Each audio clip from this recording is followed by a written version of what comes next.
Erika Kirk was Charlie Kirk's handler, probably installed by Israel. I'm not sure, but probably it makes sense. All these Egyptian jets were following her around. I think it was 71 locations.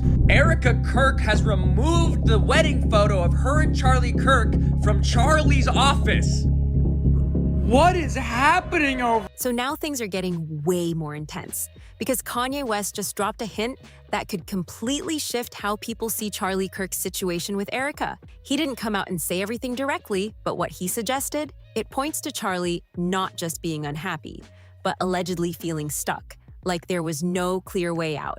And that changes the whole energy around this story. What really adds weight to this is the history between Kanye and Charlie. These two didn't just meet recently. They go back years, long before Erika was even part of the picture.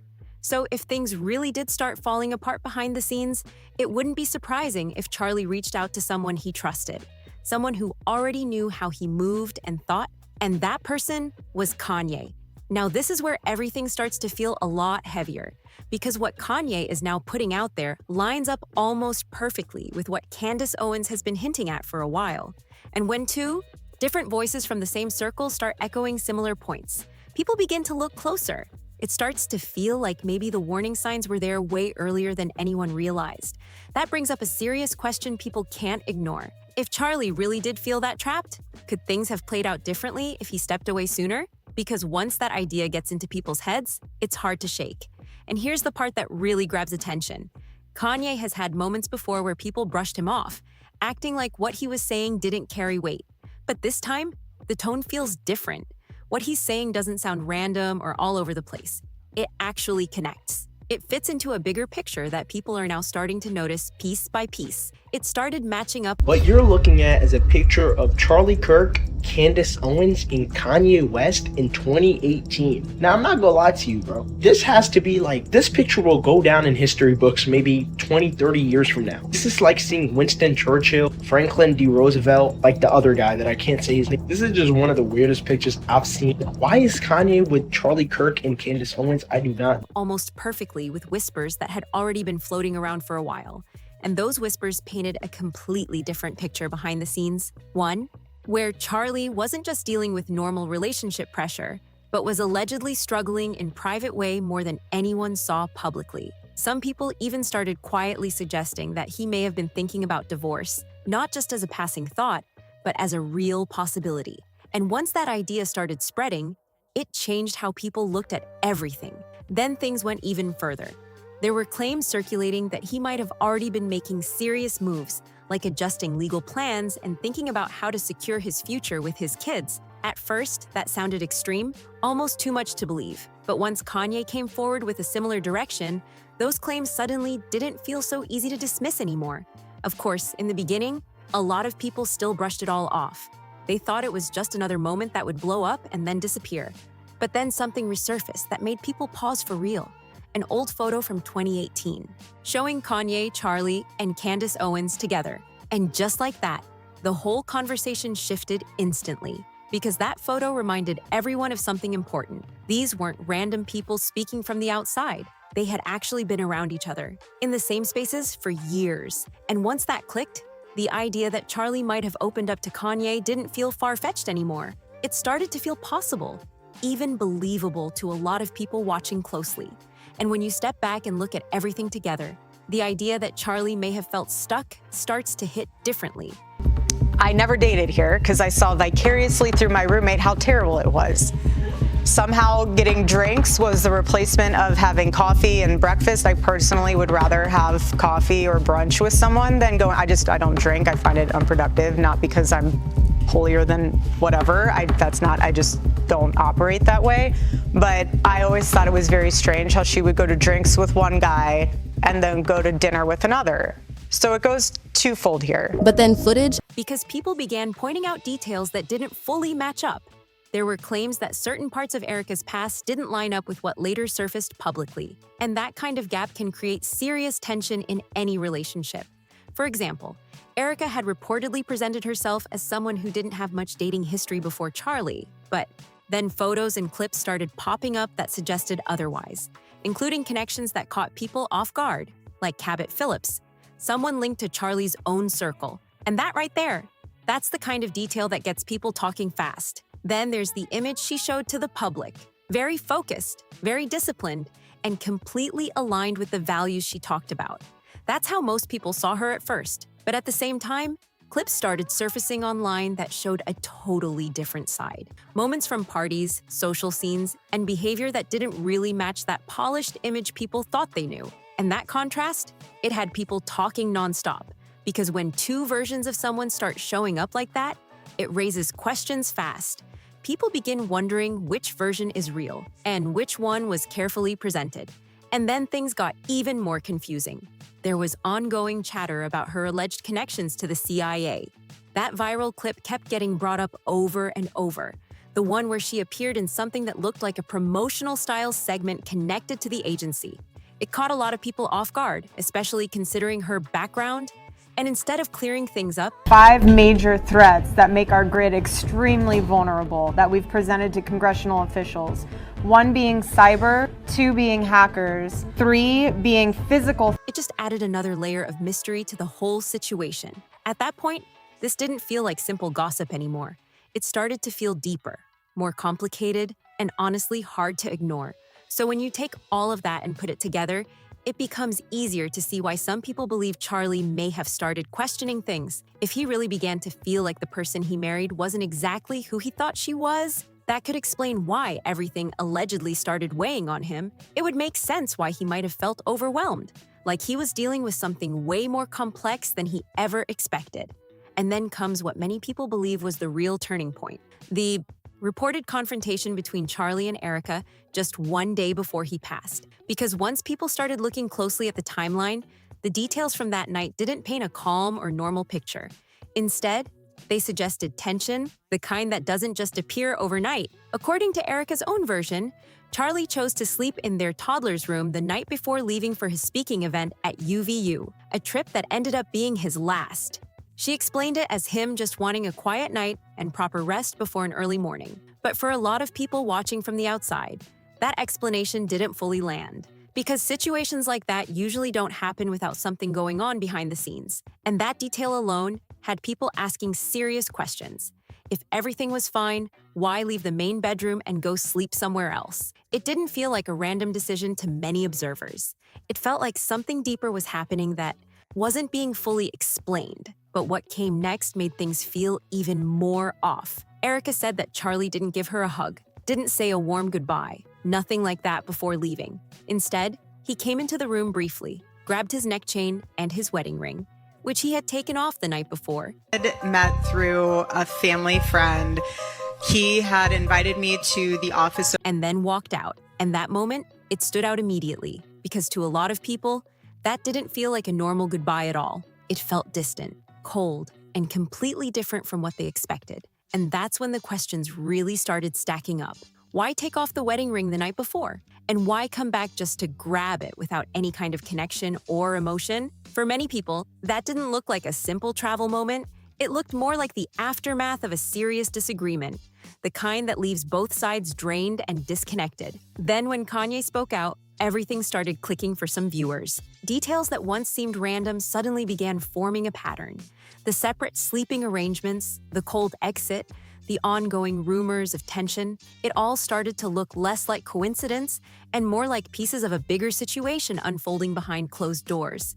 And once people started seeing it that way, the conversation shifted fast. What began as speculation turned into deeper suspicion for those following closely, especially when attention moved to what happened after everything unfolded. Because not long after Charlie passed, Erika stepped directly into his role, taking over as TPUSA CEO almost immediately. At the same time, she appeared publicly, speaking out and positioning herself right at the center of everything. Some people described it as a very fast transition, one that caught them off guard. And what added even more to the conversation was how confident and forward-moving she appeared during that period. For some observers, it didn't fully match what they expected in that kind of situation. Instead, it looked like she was already focused on stepping into a bigger role, almost like everything shifted overnight. That interpretation spread fast. People started saying it felt like a sudden shift, almost overnight.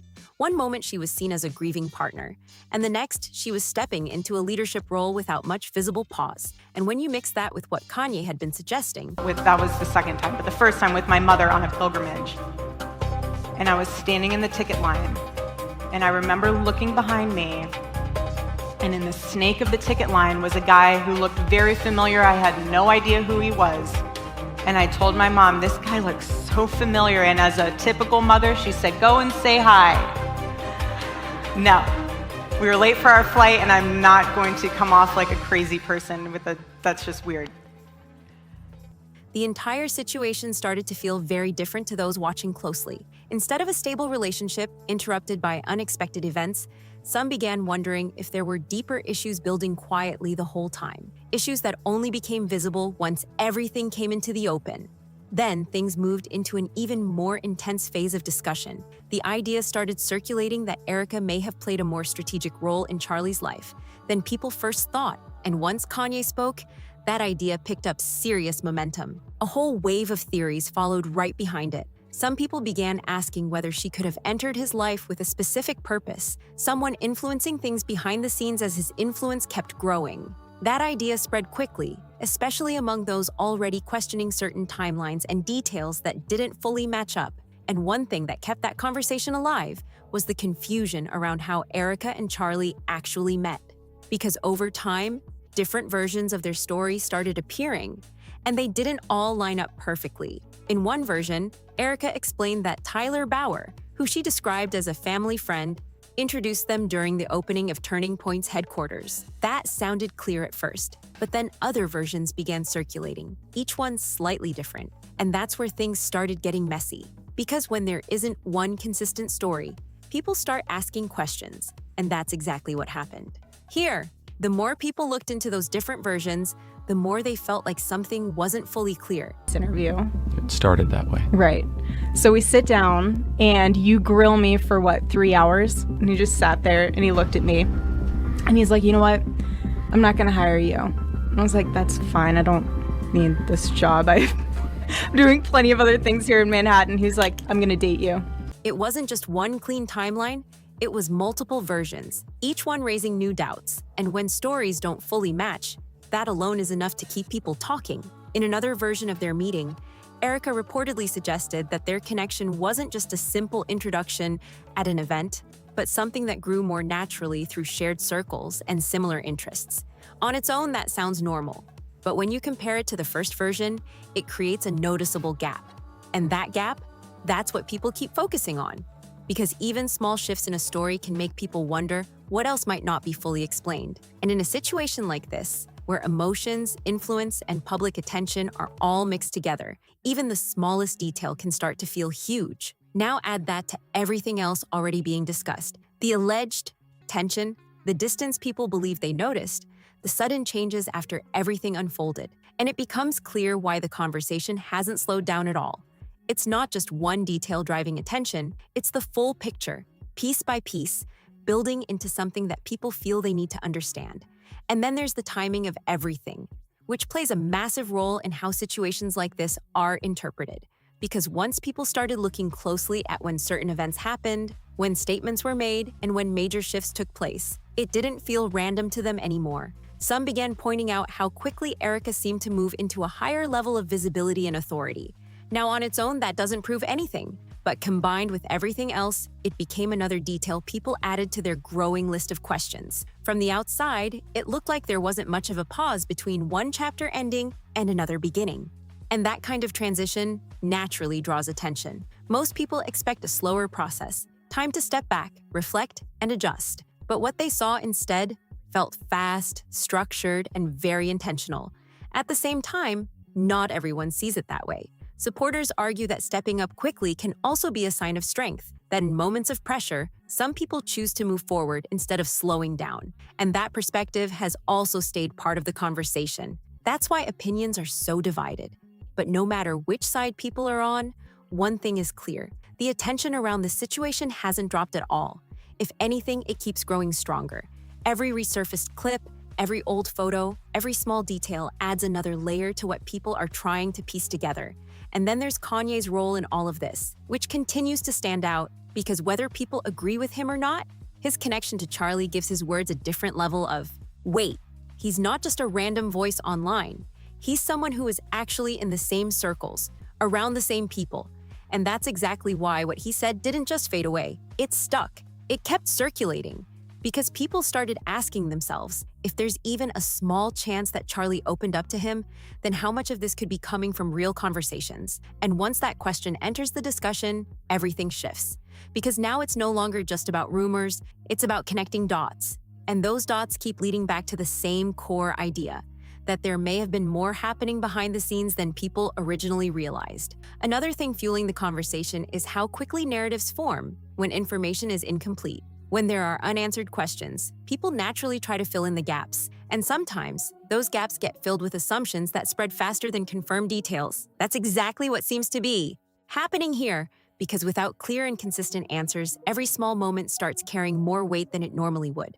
A glance, a timeline shift, a decision, suddenly it all matters. And the longer those questions remain open, the stronger those narratives become. Because in situations like this, silence doesn't slow things down. It often makes everything grow louder. Now take a step back and really look at how all of this connects. You've got early whispers about tension, claims about things not fully matching up, a timeline that raises eyebrows, a sudden shift in roles, and a high-profile figure like Kanye stepping in with statements that seem to line up with what others have already hinted at. On their own, each of those details might not seem like a big deal, but when you put them together, that's when it starts to feel different. It creates a narrative that feels layered, complex, and honestly hard for people to ignore. And that's exactly why the conversation keeps evolving. It's not staying still. Every new detail, every resurfaced clip, every reaction keeps pushing it forward. At the same time, it's important to keep one thing in mind. Not everything being discussed has been confirmed. A lot of what's circulating comes from interpretation, from how people are reading the situation from the outside looking in. But that hasn't slowed anything down. If anything, it's done the opposite. Because when there's uncertainty, people lean in even more. And right now, that attention is massive.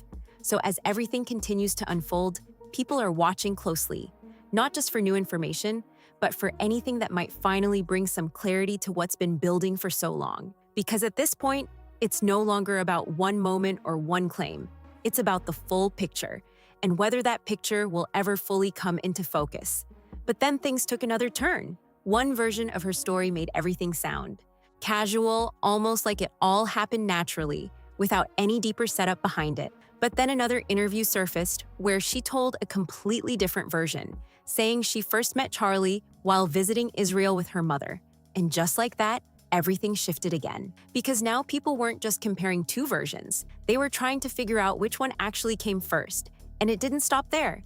In yet another version, she claimed their first meeting happened during what was supposed to be a job interview that somehow turned into a date. Now you've got multiple versions of the same story floating around, each one slightly different, each one raising even more questions. And once people started lining those timelines up side by side, the confusion didn't stay small. It grew fast. Because when origin stories don't fully match, it naturally makes people stop and think, what's the real version? And that's exactly what's happening here. Instead of one clear story, there are several. And that alone has been enough to keep the speculation going strong. Because to a lot of people watching, it starts to feel less like a simple, natural connection, and more like something that may have had layers from the very beginning. And when you bring Kanye's comments back into the picture, everything gets amplified even more. Because now those differences don't just look like small inconsistencies, they start to feel like pieces of a bigger puzzle that people are trying to figure out in real time. So the same question keeps coming back again and again. If the stories don't fully line up, and if Erika was already moving in those same circles before Charlie, was her presence in his life just coincidence? Or was there something more intentional behind it? And that question right there is what keeps this whole conversation alive. And that right there is exactly what keeps this whole situation alive. Because until there's a clear and solid answer, that question isn't going anywhere anytime soon. It just stays hanging over everything, keeping people locked in, watching closely, analyzing every move, and trying to connect every single detail that keeps surfacing. Every new clip, Every old moment that pops back up, every small inconsistency, it all adds fuel to the curiosity. And the more people look, the more questions seem to come up instead of answers. Now I want to hear from you. What do you think about all these different versions of how they supposedly met? Do you think it was all just coincidence? Or does it feel like there's more to the story that hasn't fully come out yet? Drop your thoughts in the comments below. Make sure you hit that like button, subscribe for more, and share this with someone who's been following this situation too. And I'll catch you in the next one.